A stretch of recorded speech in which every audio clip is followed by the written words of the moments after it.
What's up guys? क्या हाल चाल? सब बढ़िया? Okay, now let's start the video. So in this video we are going to talk about F.W. Taylor and his principles. I will not going to discuss his techniques because we will discuss his techniques in next video. Okay, so in this video I am going to just tell you about the scientific management and the contributions of a Taylor, which was 4 principles or 4 important principles. देखो first of all if I will talk about you then यार F.W. Taylor ने बहुत ही अच्छा contribution दिया था, because इनके जो contributions थे वो एक मैनेजमेंट के पॉइंट ऑफ व्यू से बेस्ट एंड इफेक्टिव थे. क्यों? बिकॉज इन्होंने जितने भी टेक्निक्स दिए थे वो सिर्फ और सिर्फ टेलर के लिए थे, सॉरी वर्कर के लिए थे. ठीक है, वर्कर के लिए का मतलब है कि हेनरी फ्यूल के जो प्रिंसिपल्स थे वो मैनेजमेंट के लिए थे और F.W. टेलर के जो प्रिंसिपल्स थे वो वर्कर्स के पॉइंट ऑफ व्यू से थे. एंड वी नो दैट कि एक ऑर्गेनाइजेशन में वर्कर ज्यादा इंपॉर्टेंट रखता है in comparison to the management, because we know that without workers effort an organisation can not going to achieve his और हर वर्क और M.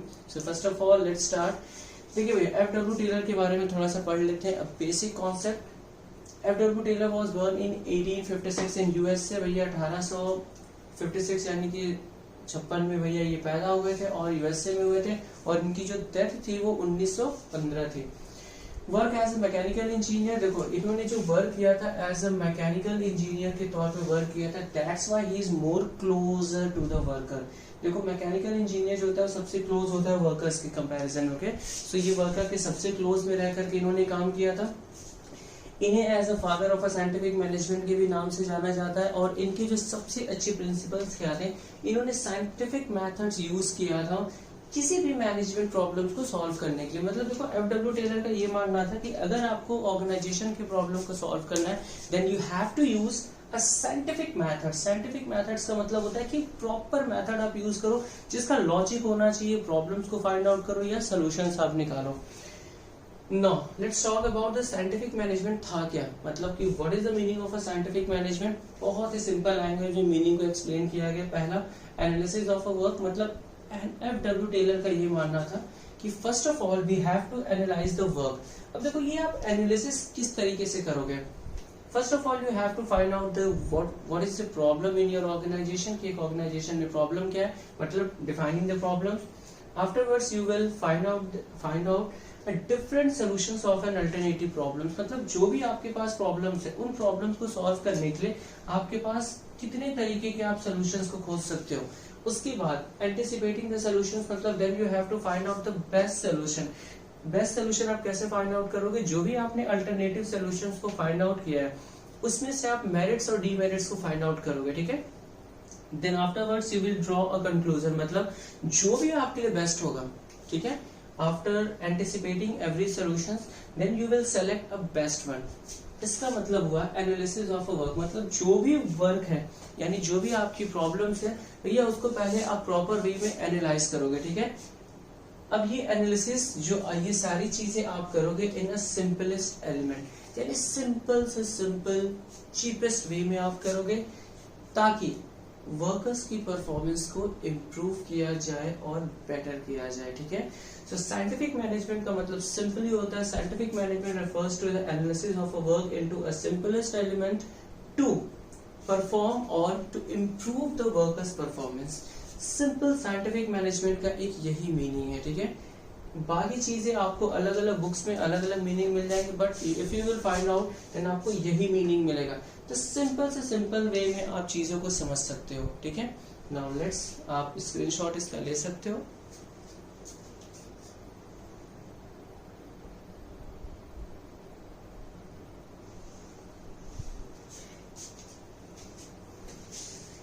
Okay, now let's start talk about the principles of F.W. Taylor. Okay, so first principle was science not a rule of thumb. मतलब F.W. Taylor का ये मानना था कि science not a rule of thumb. मतलब जो भी organisations के प्रॉब्लम्स होंगे उसको आप सिस्टमैटिक वे में सॉल्व करोगे, न कि कोई अपनी मिस रिप्रेजेंटेशन या फिर आप अपनी मन गढ़ंत कहानियों के according. So work are perform on a systematic inquiry या फिर साइंटिफिक इंक्वायरीज। इंक्वायरी का मतलब आपको पता है कि पहले जो भी वर्क होगा आप उसकी प्रॉब्लम्स को फाइंड आउट करो, then you will find out the numbers of solutions कि कैसे उसको सॉल्व किया जाएगा, then afterwards you will find out the best options, देन उसको आप इम्प्लीमेंट करोगे, जो कि मैंने जस्ट इसके प्रीवियस वाले टाइम आपको भी बताया था एनालिसिस ऑफ अ वर्क में।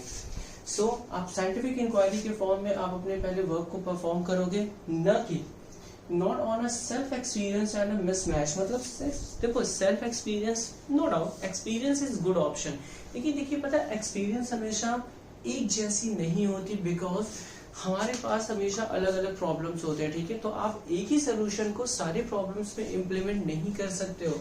सो there must not be a self experience. मतलब ठीक है एक्सपीरियंस है, आपके पास नॉलेज है, बट इट डजंट मैटर कि प्रॉब्लम हमेशा सेम होगा। तो सिंपल सी बात है, जैसी भी प्रॉब्लम होगी आप उस अकॉर्डिंग सिस्टमैटिक इंक्वायरी मतलब आप मेथड यूज करोगे, न कि सेल्फ एक्सपीरियंस या फिर मिस मेथड यूज नहीं करोगे। अब देखो भैया टेलर का सिंपल ही कहना था, ये सारी चीजें तभी आप कर सकते हो जब आप काम करने से पहले सोचोगे। यानी एफडब्ल्यू टेलर का ये कहना था कि you have to think before doing any work. Okay, ये था भैया आपका science not a rule of thumb. मतलब जो भी साइंस के प्रॉब्लम्स, मतलब जो भी ऑर्गेनाइजेशनल या मैनेजरियल प्रॉब्लम्स होगा, आप पहले उसकी प्रॉपरली इंक्वायरी करोगे साइंटिफिक फॉर्म में, मतलब कि आप उसको प्रॉपर फाइंड आउट करोगे, देन आफ्टरवर्ड्स अब उसका करोगे क्या, ऑन अ सेल्फ एक्सपीरियंस, यानी कि आप अपनी खुद के एक्सपीरियंस के बेसिस पे या फिर एक मिसअंडरस्टैंडिंग या एक मनगढ़ंत कहानी के फॉर्म में आप उसको एनालाइज या सॉल्व नहीं करोगे। और सिंपल काम करने से पहले आप सोचिए, ये पहला टेलर का प्रिंसिपल था। Next one, harmony not discard. अब देखो भैया टेलर का सिंपल ये चीज कहना था, there must be a work together. देखो वर्क टुगेदर का मतलब है भैया एक ऑर्गेनाइजेशन में दो ही लोग काम करते हैं, ठीक है। पहला कौन है, हमारे एम्प्लॉयर, और दूसरा एम्प्लॉय। तो सिंपल सी बात है, there must be a working together, मतलब साथ मिलके काम करना होगा। हार्मोनी, या थोड़ा प्यार मोहब्बत से काम कर रहे हैं, कहेगा ये नफरत दिखा रहे हो यार, जेलस, कोई मतलब नहीं है।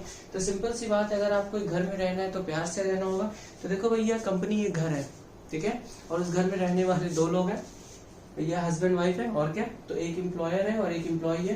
तो दोनों को साथ में रह करके काम करना होगा। साथ में रह के काम करने से क्या होगा, there will be a mutual gives and understandings. Mutual gives का मतलब है आपस में एक दूसरे को अंडरस्टैंड करेंगे, समझेंगे, ताकि complete changes of an attitude for the each others, ताकि हम इन दोनों यानी एम्प्लॉयर और एम्प्लॉय एक दूसरे के लिए अपनी एटीट्यूड या थिंकिंग को चेंज कर सके, ठीक है। ये तभी पॉसिबल होगा if there will be a mutual gives and understandings. तो एफडब्ल्यू टेलर का ये मानना था कि एक ऑर्गेनाइजेशन में there must be a together, दोनों साथ में वर्क करें, कौन कौन, employee employer, there must be a mutual gives and understandings, and there should be a complete changes of an attitude of a both one employee and employer. And the next one is corporation not individualism। मतलब देखो भैया साथ में काम करना है, अकेलापन नहीं है जी, ये साथ में मिलजुल के काम करेंगे, अकेले रहकर क्या मतलब है। तो सिंपल सी बात है, work carried on a corporation with each other, यानी जो भी ऑर्गेनाइजेशन में काम होगा वो सारे मिलजुल के काम करेंगे, न कि आप इंडिविजुअली करोगे। और confidence before setting the standard task for the employees. अब देखो ये चीज सिंपल सी बात है, एम्प्लॉय यानी कि एम्प्लॉयर के लिए कही गई है, टॉप मैनेजमेंट के लिए, कि मतलब टॉप मैनेजमेंट जो भी स्टैंडर्ड टास्क, मतलब जो भी टास्क वो स्टैंडर्ड यानी कि जो भी वो अपने एम को सेटअप करता है, आपको हमेशा अपने एम्प्लॉय के पॉइंट ऑफ व्यू से सोचना होगा। मतलब एफडब्ल्यू टेलर का ये कहना था कि मैनेजमेंट जो भी प्लान या जो भी स्टैंडर्ड टास्क बनाती है वो हमेशा एम्प्लॉय के लिए सोच के बनाना होगा, न कि आप अपने पॉइंट ऑफ व्यू से बनाओ।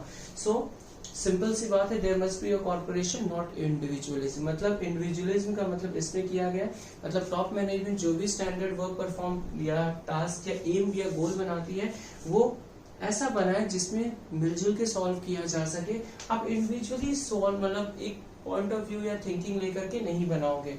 सो ये 3 है, आप इसको नोट कर सकते हो।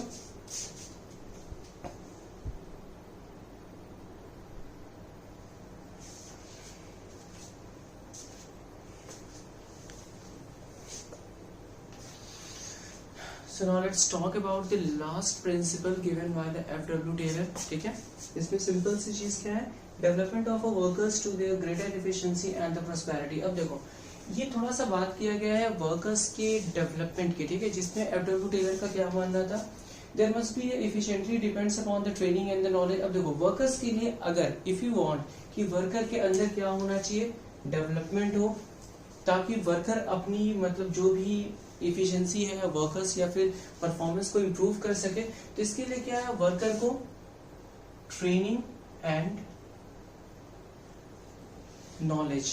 यानी एफडब्ल्यू टेलर का सिंपल ये मानना था कि मैनेजमेंट का ये काम है कि वो अपने वर्कर को proper training and knowledge provide करें, ठीक है। And the next one is, जो भी आप वर्क उसको अलॉट करते हो, there must be a work allotted according to their qualification and knowledge. यानी एफडब्ल्यू टेलर का ये मानना था कि आप वर्कर को जो भी वर्क देते हो भैया वो उसके क्वालिफिकेशंस के अकॉर्डिंग भी होना चाहिए। ये नहीं कि बस खाली आपको बस वर्कर्स का रिक्रूटमेंट करना था, जो भी जॉब मतलब वर्कर्स को अलॉट कर ले तो नहीं। So you have to allot the workers work according to their qualification. Before that, you have to give them training or knowledge related to the job for greater efficiency by the workers. यानी अगर आप चाहते हो, यानी कि Taylor का ये मानना था कि अगर आप चाहते हो कि वर्कर आपका बेस्ट परफॉर्मेंस करे या बेस्ट परफॉर्म करे, तो उसके लिए आपको दो चीजों का ध्यान रखना होगा।